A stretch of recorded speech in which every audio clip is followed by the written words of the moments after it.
A Boise native and former Marine who lost part of his leg in Afghanistan is starting a new adventure. Charlie Linville hopes to be the first combat amputee to summit Mount Everest. But as Jeff Glore explains, this is not his first attempt. I was looking for something to completely change myself and really get rid of the demons that were created from war. Charlie Linville has already summited some of the highest peaks in the world on one leg. Now he wants to complete the highest of them all. Can't get any taller than Everest, you know? There is nothing else. Be careful what you say to me. At his side is a former Hell's Angel biker named Tim Medvitz. Medvitz summited Mount Everest in 2007, 6 years after suffering life-threatening injuries in a motorcycle crash. You gotta fall, just fall straight back on behind you. The experience inspired him to create the Heroes Project, a nonprofit organization that helps catastrophically injured war veterans climb the world's tallest mountain. 60 Minutes followed Medvitz and Marine Isaac Blunt in 2013 as they climbed the tallest peak in Australia. He's also taken wounded vets to the top of the highest mountains in Antarctica, South America, North America, Europe, and Africa. The only continent that remains is Asia and Everest.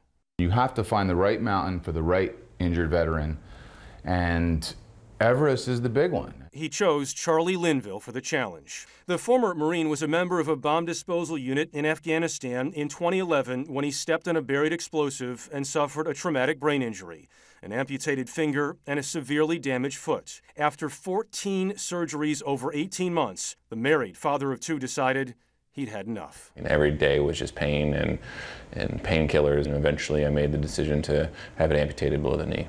Out of all the military branches, he enlists in the Marine Corps. Then he gets out of boot camp and then decides, I want to start defusing bombs, one of the most dangerous jobs in the Marine Corps. Then he tells the doctor, cut my leg off. I'm like, that's the guy. That's the guy. Because you don't make those decisions in your life without being strong here and here. And you can ask anybody, interview anybody who's climbed Everest, and they all have that same attitude. This will not be the men's first attempt at Everest. In 2014, they climbed the mountain's south side from Nepal. They'd been training for 4 weeks when an ice chunk the size of a 10-story apartment building crashed down the mountain, killing 16 Nepalese guides. The climbing season was canceled. In 2015, they tried again, this time from the north side of the mountain in Tibet. They just got into base camp when another disaster struck. All hell breaks loose. 7.8 earthquake hits. I've never felt the ground shake like that in my entire life. The earthquake killed nearly 9,000 people. The ground is shaking. And triggered an avalanche at the base camp in Nepal that killed more than 20.